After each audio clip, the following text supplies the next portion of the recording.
আপনি যতই ভালো করে থাকেন চলেন বলেন না কেন, আপনি সমালোচনা থেকে বাঁচতে পারবেন। কিছু সত্য আছে, মানতে না চাইলেও মেনে নিতে হয়, বাস্তব। আপনি যতই ভালো করে চলেন, করেন, থাকেন, বলেন না কেন, সমালোচনা, বদনাম থেকে আপনি কখনো বাঁচতে পারবেন না। আপনি এর কাছে ভালো হলে দুইজনের কাছে আপনি খারাপ নিশ্চিত হবেন।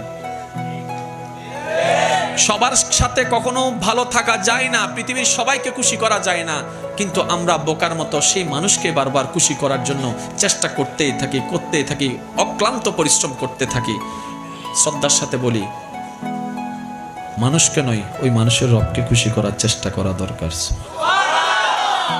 কারণ এই মানুষ কখনো আপনাকে আমাকে থ্যাংক ইউ না দিলেও ওই রবের রহমত আমাদেরকে ভরপুর করে দিবে। সুবহানাল্লাহ। তাহলে সমালোচনা, বদনাম আপনি যদি মনে স্থান দেন, আপনার মন বারবার আঘাতপ্রাপ্ত হবে, কষ্ট পাবে। তাহলে যেই জিনিস আমাকে বারবার আঘাত দিবে সেটা আমার রাখার দরকার নাই। সেজন্য সবাইকে শুধু ক্ষমা করতেই থাকবেন। মনে রাখবেন, যে ক্ষমা যত বেশি করতে থাকে তে তত বেশি সুখে শান্তিতে থাকতে